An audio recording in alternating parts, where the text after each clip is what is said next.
성경 봉독하겠습니다. 오늘 함께 보실 말씀은 열왕기상 1장입니다. 열왕기상 1장 1절에서 10절 말씀, 제가 가진 성경으로 구약 성경 508면 되겠습니다. 열왕기상 1장 1절에서 10절 말씀입니다. 구약 성경 508면. 제가 먼저 읽고 교독하도록 하겠습니다. 다윗 왕이 나이가 많아 늙으니 이불을 덮어도 따뜻하지 아니한지라. 내 지옥을 함께하되 우리 주 왕을 위하여 젊은 천사 하나를 구하여 그가 왕을 밖으로 모시게 하고 왕의 꿈에 누워 우리 주 왕으로 따뜻하게 하리라 하고. 이스라엘 사방 영토 내에 아리따운 처녀를 구하던 중 수넴 여자 아비삭을 얻어 왕께 데려왔으니 이 처녀는 심히 아름다워 그가 왕을 밖으로 치는 것이나 왕이 산자에 같이 하지 아니하였더라. 그때 학기스의 아들 아도니아가 스스로 높여서 이르기를 내가 왕이 되리라 하고 자기를 위하여 병거와 기병과 호위병 50명을 준비하니 그는 압살롬을 땅에 태어난 자이고 용모와 심히 순수한다. 그의 아버지가 내게 어찌하여 그러하였느냐. 한번도 그를 습승하게 한 일이 없다. 아도니아가 스루야의 아들 요압과 제사장 아비아달과 모이하니 그들이 따르고 도우나 제사장 사독과 여호와의 아들 엘리야와 선지자 나단과 시므이와 레이와 다윗의 용사들 아도니아와 같이 하지 아니하였더라. 아도니아가 에느로겔 근방 소헬렛 바위 곁에서 양과 소와 살찐 송아지를 잡고 왕자 곧 자기의 모든 동생과 왕의 신하된 유다 모든 사람을 다 청하였으나, 같이 읽겠습니다. 선지자 나단과 브나야와 농사들과 자기 동생 솔로몬은 청하지 아니하였더라. 아멘. 우리 한번 인사 나누도록 하겠습니다. 잘 오셨습니다. 우리 한 번 더 인사 나누도록 하겠습니다. 하나님은 당신을 사랑하십니다. 지금 벚꽃이 많이 펴 있죠. 혹시 벚꽃 구경 좀 제대로 하고 계십니까? 그래서 어저께 무슨 일 때문인지 머리 두통이 굉장히 좀 심하게 오더라고요. 그래서 조금 일찍 퇴근하고 맨날 이제 갇혀 있다 보니까 그렇는가 싶어서 한번 진해 가봤습니다. 진해 가보셨습니까? 진해. 진해는 제가 이제 고향이기도 하고 그러다 보니까 또 진해가 약간 또 우리나라 도시하고 약간 좀 다른 면이 좀 있거든요. 일본식 어떤 그런 풍경이 있어서 그러는가. 그래서 가면 좀 마음이 좀 편안하고 놓인다 싶어서 이제 한번 꼭 구경하러 이제 갔습니다. 갔는데 하도 오랜만에 가니까 아세요? 창원에서 마산에서 진해 넘어갈 때 원래 굴다리 2개 있지 않습니까? 2개. 모르시는가 봐. 제가 설명해 드릴게요. 2개. 2개가 있었는데 가보니까 최근에 2개가 또 생긴 거예요. 다른 쪽으로. 그래서 저는 뭣도 모르고 길을 잘못 들어가가지고 글로 들어갔어요. 무슨 터널인지 모르겠는데 한참을 갔습니다. 와, 깊게도 팠더라고. 그래가지고 뚝 떨어지는 거 보니까 이제 경하역 근처로 이렇게 연결되더라고요. 그래서 경하역을 한번 제가 둘러봤죠. 왜냐면은 경하역이 가보셨습니까? 오늘 제가 많이 여쭤보네. 제 동생이 디자인한 거거든요.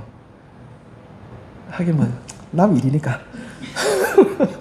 제 동생이 시에 이렇게 디자인을 오려고 해가지고 경하역 공원이 있어요. 역 공원 이제 디자인한 거 있는데 처음에 그거 만들 때 이제 공원 안에 가면 기차가 하나 있거든요. 그 기차 안에 이제 여러 가지 이제 과거 경하역의 어떤 자료들을 이렇게 배치를 해놓은 게 있습니다. 자, 이렇게 배치를 해놨는데 처음에 경하역 자료를 이 친구가 못 찾는 거예요. 아무리 뒤져도 자료가 없더랍니다. 사진이든 글이든. 그래가지고 그거 찾는다고, 그거 조사한다고 굉장히 머리 아파했는데 결국에는 이리저리 다 만들어서 이제 공원을 잘 만들어 놨더라고요. 그래서 제가 그걸 한번 싹 둘러보면서 참 신기하다. 남도 아니고 제 동생이 이걸 디자인했다는 걸 생각하니까 제가 저희 가족 자랑할 일도 있더라고요. 한번 자랑할 일 없는 집안인데 근데 이 친구가, 제 동생이 남동생 한 명인데 초등학교 4학년 때까지 글자를 못 읽었습니다. 한글을 못 읽었어요. 한글을. 우리나라 문맹률이 거의 뭐 글자 못 읽는 사람이 없지 않습니까? 저희 때만 해도 거의 뭐 90% 이상 다 글을 읽는데 상류 때까지 글을 못 읽었어요. 이 친구가. 집에서 굉장히 걱정이 많았거든요. 이게 바보가 말하는 거 보면 바보는 아닌 것 같은데 자꾸 뭔가 실수를 하고 하면은 그 보면은 또 바보인 것 같고 부모 걱정이 굉장히 많았어요. 그래서 저하고 또 같은 초등학교 다닐 때에 아유 좀 부끄러웠어요. 제가 바보 같은 동생하고 같이 다니려니까 그런 마음이 들 정도였는데 이 친구가 어느 순간부터 교회를 다니더니 제가 전도 안 했습니다. 저는 저대로 그냥 교회를 다녔고 이 친구도 또 다른 사람한테 전도 받아가지고 또 다른 교회 갔어요. 저는 하포교회 다니고 이제 이 친구는 동강교회 다니고 그래 이제 다니는데 교회를 다니면서 머리가 조금씩 떠여가더라고요. 터지더라고요. 이게 터지면서 이제 뭐 지금으로 보면은 이제 자기 한 사람의 역할을 뭐 일단은 해내니까 참 다행이다 싶더라고. 그래서 저도 이제 물어봤습니다. 이 어떻게 그렇게 그때 진짜 바보였는데 자기도 인정하더라고. 그래 나 그때 그랬지. 너 어떻게 이래 됐노? 어떻게 한 사람으로서 역할을 하게 됐느냐 하니까 자기도 이제 예수 믿고 하면서 이유를 모르겠는데 그냥 이렇게 자기가 변화가 되더라. 이제 그런 고백을 저한테 하는 걸 제가 들은 적이 있거든요. 그래서 여러분 예수 믿는 거하고 머리 떠이는 거하고 여기 논리적으로 상관이 있습니까? 없습니까? 상관이 없죠. 여러분 길거리 나가지고 예수 믿으면 공부 잘하게 됩니다. 이러면은 아니, 누가 그걸 믿습니까? 안 믿죠. 그런데 저도 안 믿는데 안 믿는 데가 아니고 안 믿으면 안 되지. 아니 그게 맞나 이게 맞나. 근데 직접 경험해 보니까 아무런 상관관계가 없는데 예수를 믿으니까요 뭔가 모르는 어떤 영적인 작용에 의해서인지 머리가 뜨이기도 하고 자기에게 안 되는 것들이 해결되고 하는 이런 이상한 일들이 일어나게 되더라는 거예요. 제가 직접 그것을 옆에서 지켜보니까 참 신기하다 그 생각이 들었어요. 그래서 여러분 우리가요 이 죄라고 하는 문제 있지 않습니까? 성경에서 죄라고 하는 거는 단순히 도덕적이고 윤리적인 어떤 그런 문제에 국한되는 게 아니에요. 인간은 죄라고 하는 것을 통해서요 인간의 모든 재능적인 것들 그리고 사항적인 것들 모든 것들이 다 다운이 돼버린 겁니다. 이 죄라고 하는 게 성경에서 말하는 죄의 모습이 그래요. 그래서 예수님을 통해서 죄의 문제가 해결이 되면은요 인간의 내면이라든가 심성뿐만 아니라 인간의 재능과 여러 달란트 이런 것들이요 발견이 되고 또 이렇게 성장하고 자라나게 되는 것들이 우리 주변에 그런 감정들을 보면은 많이 나오더라는 거예요. 그리고 그런 부분들도 성경에서 많이 이야기해 주고 있습니다. 그래서 이 죄라고 하는 것은 우리가 정말로 조심해야 되는 거고 이 죄로 인해서 우리가 얼마나 많이 타락하게 되고 또 자기의 재능을 이렇게 썩게 만드는가 하는 것들을 볼 수가 있습니다. 그래서 오늘 본문에 보면은 그런 죄에 대해서 우리가 얼마나 주의해야 되는가 하는 것을 엿볼 수 있는 내용들이 오늘 본문에 나오게 되더라는 겁니다. 먼저 오늘 본문 1절에 보시면은 한번 같이 한번 읽어볼까요? 오늘 본문 1절 말씀입니다. 같이 한번 읽어보겠습니다. 시작.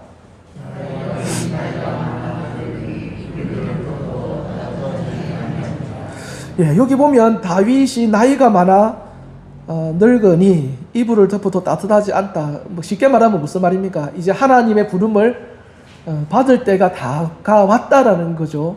근데 이 다윗이라고 하는 인물은요, 성경에 보면은 아브라함 때부터 하나님께서 이스라엘 민족에게 약속하신 것이 많습니다. 가나안 땅을 주겠다. 거기에 내 나라를 세우고 하나님의 통치를 실현하겠다. 내 백성으로 삼겠다. 제사장 나라로 만들겠다 하면서 굉장히 많은 예언들이 주어졌거든요. 근데 그 주어진 구약의 예언이 이 다윗이라고 하는 인물을 통해서 성취가 되는 거예요. 그래서 성경에서 구약에 있어서 예수 그리스도를 예표하는 인물들이 많이 있지만 가장 크게 예표하는 인물이 다윗인데 이 다윗을 통해서 구약의 하나님 나라가 이스라엘 땅에 세워지게 된 거예요. 구약의 모든 예언이 성취가 되면서 그래서 다윗이 나이 많아 이제 죽게 된다. 이거는 이스라엘의 한 영웅, 이스라엘의 한 왕이 죽는다. 이런 선이 아니고 다윗을 통해서 하나님께서 세우신 무슨 나라입니까? 하나님의 나라가 지금 다윗과 함께 어떻게 돼가는 겁니까? 소멸해 가려고 하더라는 거예요. 소멸해 가려고 하더라. 다윗이 죽으면은 이제 이 하나님 나라는 어떻게 될지 알지 못하는 그런 위기에 처해지게 되는 거예요. 그러니까 이런 것을 신하들도 알고 있거든요. 그러니까 마음이 조급한 거죠. 그래서 이 신하들이 이 사태를 해결하기 위해서 어떤 조치를 내세우느냐, 어떻게 조치를 하느냐, 그게 오늘 본문 2절입니다. 2절에 보시면은 제가 한번 읽어드리겠습니다. 그의 시종들이 왕께 아뢰되 우리 주 왕을 위하여 누구를 구하겠답니까? 젊은 처녀 하나를 구해오겠답니다. 구했으면 어떻게 할 건데요? 그로 왕을 받들어 모시게 하고 왕의 품에 누워서 다윗으로 하여금 어떻게 하겠다고요? 몸이 따뜻하게 데워지게 해주겠다. 이렇게 얘기를 하는 거예요. 우리가 볼 때는 이게 무슨 소린가 싶습니다. 이게 무슨 소린가? 하나님의 나라는 지금 다윗과 함께 점점 쇠락해가고 결국에는 소멸의 위기에 있는데 기껏 신하들, 이 신하들이 뭐 머리가 없는 사람들 아니잖아요.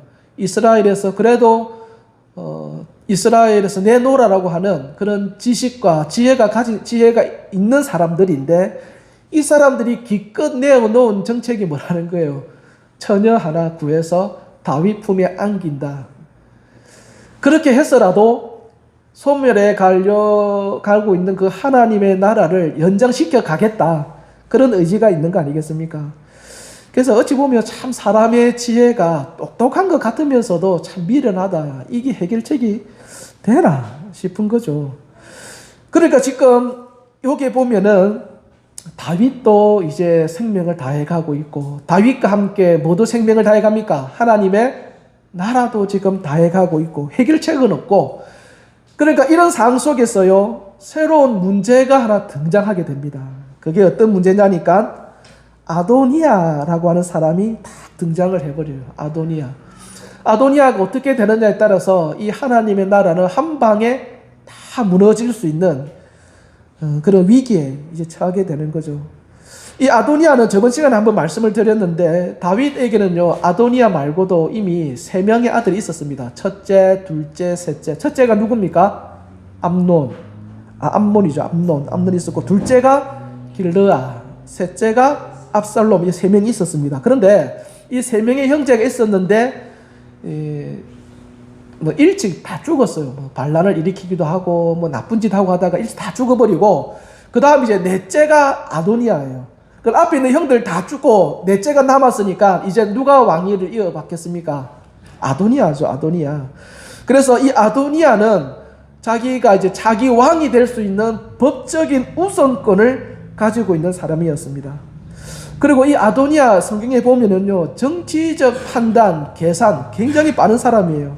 지금 우리 아버지가 이제 죽게 되었으니까 빨리 이 왕권 서열 싸움에서 내가 먼저 나서야 된다 해가지고 다른 형제들 다 지쳐두고요 자기가 먼저 나서버리지 않습니까?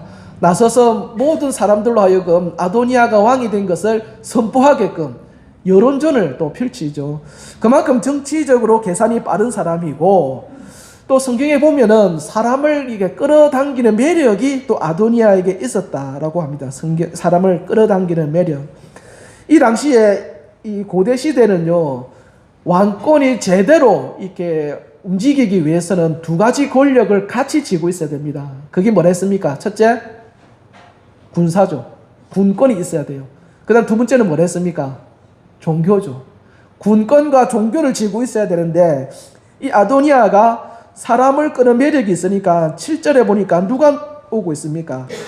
7절에 볼까요? 7절에 보면 아도니아가 스루야의 아들 요압과 제사장 아비아달과 모이하니 그들이 따르고 도우나 요리 되어 있어요. 요 요압이라고 하는 사람은요 군대 장관입니다. 군권을 가지고 있는 사람이에요. 지금 그 사람이 누구한테 붙었다고요? 아도니아에게 붙었어요. 그리고 제사장 아비아달, 이 아비아달도 종교 그 권력의 최정점에 있는 사람이었습니다.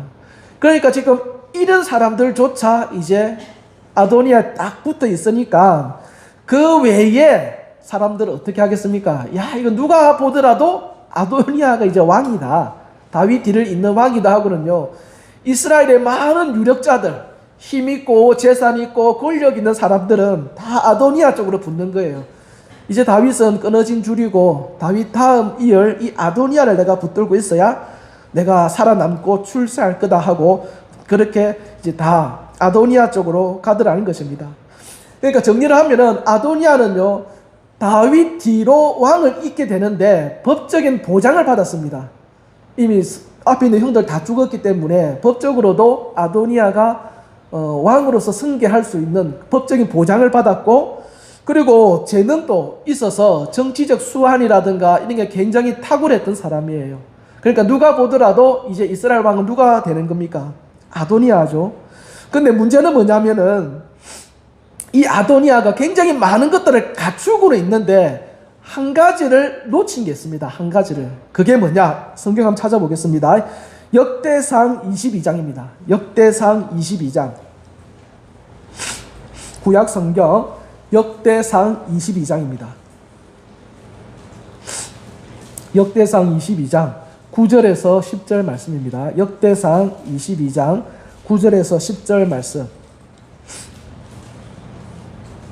찾았습니까? 역대상 22장 9절에서 10절 말씀. 역대상 22장 9절에서 10절 말씀. 예. 우리 같이 한번 9절 먼저 읽어주시고 제가 10절 읽고 그래야 하도록 하겠습니다. 9절 한번 읽어주시겠습니까? 시작.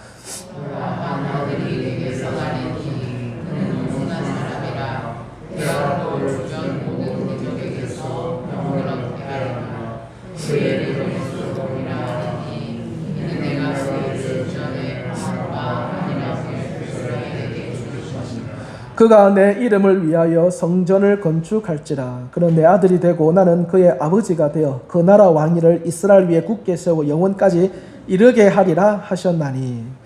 이 본문이 어떤 내용이냐면요, 다윗이 하나님의 성전을 짓겠다고 이야기를 해요. 그러니까 하나님께서 나단 선지자를 통해서 다윗한테 이제 말씀을 주시는 거예요. 그게 이제 9절과 10절인데 그 말씀의 요지는 이렇어요. 너는 성전을 짓는답니까? 못 짓는답니까? 못 짓는다. 이유는 하나입니다. 다윗이 뭐를 많이 흘렸기 때문이라고요? 네, 피를 많이 흘렸다. 너 전쟁 너무 많이 하고 그 피 묻은 손으로 성전 못 짓는다. 거절합니다. 거절하면서 하지만 그 성전은 누가 짓는다고요? 내 아들 이름도 명시하고 있죠. 9절에 누구랍니까? 솔로몬이 지을 거다. 솔로몬이 성전을 짓는다라는 말은 다윗 다음에 누가 왕이 된다라는 거예요. 네, 솔로몬이 된다라는 거예요. 그래서 이미 하나님께서는 다윗 후계자로 솔로몬을 지정해 놓으셨다는 겁니다. 그래서 아도니아가 놓친 게 뭐냐면은 이스라엘이라고 하는 나라는요, 세상하고 달라요. 세상에는 자기가 재능이 있고 능력이 있고 힘이 있고 하면은 사람 모아서 왕이 될 수 있을지는 몰라도 이스라엘이라고 하는 것은요, 이스라엘은 누가 왕입니까? 하나님이 왕인 나라 아닙니까? 그래서 하나님께서 자기를 대신해서 대리 통치하는 게 왕이거든요.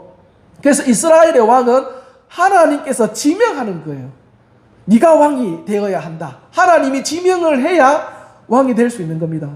근데 아도니아는 하나님으로부터 그런 지명을 못 받았어요. 대신에 그 지명을 누가 받았습니까? 솔로몬이 받은 거예요.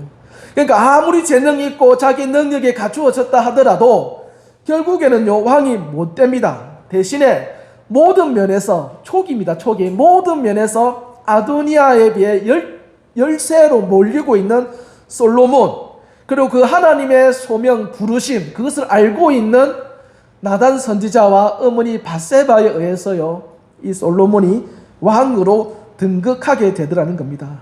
반대로 아도니아는 한순간에 뭐가 되는 겁니까? 이제 왕위를 노린 반역자가 되어버리더라는 거예요. 이게 상황이 완전히 역전되어 버린 거죠.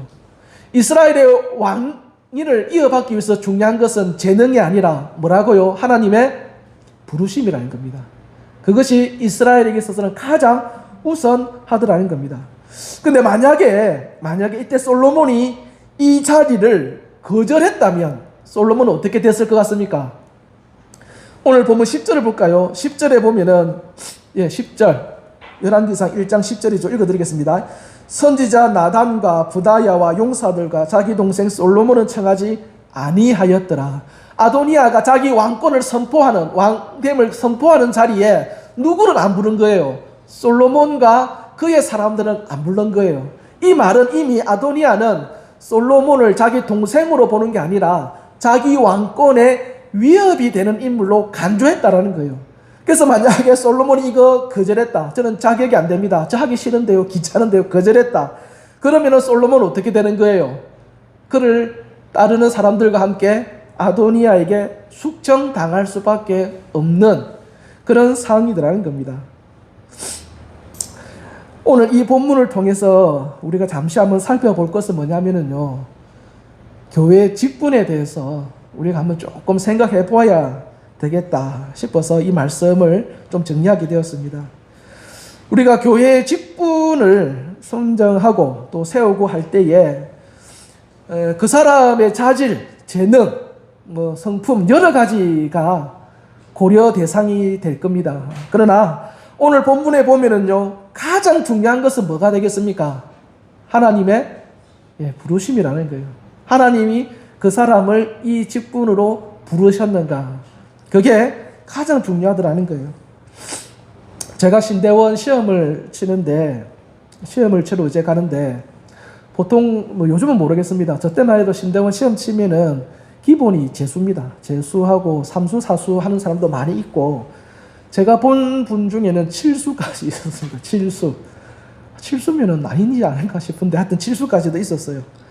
그래서 이 시험이 참 쉽지 않거든요. 그래서 이제 시험 치러 갔는데, 이거 안 가본 사람 모를 건데, 첫날은 시험 치고 나면 시험 결과를 언제 발표하냐면은, 그 신대원 기숙사에서 하룻밤을 자야 돼요. 자면은 새벽에 그 기둥에 벽보를 붙입니다. 합격자들 명단을. 그래서 그 합격자 있는 그 벽보에 붙인 합격자는 이제 그날 면접을 보는 거고, 없으면 어떻게 하겠습니까? 짐 싸고 가는 거예요. 그냥 그날 미리 얘기해 줬으면은, 그쵸, 떨어진 사람 좀 덜 서운하게 갈 건데, 하룻밤을 자고 나서 그 다음날 그렇게 발표를 하거든요. 그래서 이 참 시험이 굉장히 저는 힘들었어요. 왜냐하면 그때 제가 공부를 제대로 못했습니다. 못한 게 아니고 한 개도 못하고 갔어요. 그때 교회가 큰 시험에 들어가지고 엄청 소란스러웠거든요. 그러니까 교회 그거 일 해결한다고 이리저리 뛰어다니게 바빴지, 시험 치고 이게 전혀 공부가 전혀 안 되는 상황이었어요.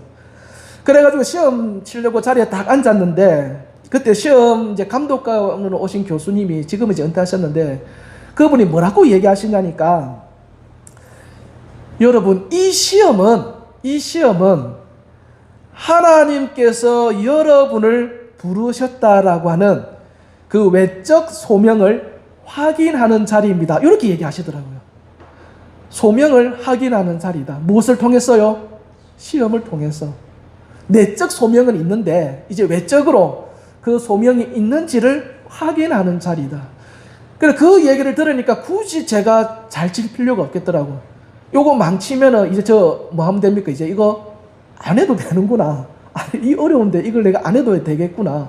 그냥 내가 하나님의 부름 받았는지 안 받았는지 그것만 확인하는 시험이니까 그냥 편하게 치면 되겠구나 하고 그 굉장히 편한 마음으로 제가 시험을 쳤던 적이 있습니다. 그래서 합격은 했는데, 그때 저는 그 말이 너무 마음에 와닿는 거예요. 우리는 어떻게 하든지 통과해야 된다는데 그게 아니고 무엇을 확인해야 된다는 겁니까? 하나님의 부르심, 소명, 그것을 확인하는 게 중요하더라는 거예요. 사도행전 6장에 보면은요, 사도들이 7 집사를 세우는 장면이 나옵니다. 근데 그 7 집사를 어떻게 세우는지 아십니까? 사도들이 딱 봐서 사람들로부터 인정받고 이렇게 칭찬 듣는 사람들 있잖아요. 앞에 딱 세워요. 세우면은 앉아있는 성도들이, 그 초대교회 성도들이요, 선정하는 거예요. 이 사람 하면 좋겠습니다. 저 사람 하면 좋겠습니다. 그렇게 해서 7명이 선정되는 거예요. 그렇게 선정돼가지고 초대교회가 굉장히 든든히 세워져 나갔다고 하거든요. 마찬가지로 오늘날 우리 역시 직분자를 세울 때에 그 사람이 하나님의 부름을 받았는지 안 받았는지 우리가 뭘로 확인할 수 있겠습니까? 초대교회하고 똑같아요. 성도들이 선정하는 거예요. 우리가 볼 때는 그게 무슨 말이냐, 뭔가 신령하게 하늘에서 불이 떨어지든가, 그죠? 어떤 사람 세울 사람한테 뭔가 기적이 일어나든가, 이러면 우리가 하나님의 뜻이다 라고 생각을 할 건데, 성경에서 하나님의 뜻이라고 하는 것은 성도들, 믿는 자들, 그들을 통해서 확인받더라는 겁니다. 왜 그렇습니까? 믿는 자들 안에 누가 있기 때문에 그래요? 성령 하나님이 내주에 계시기 때문에 그렇더라는 것입니다.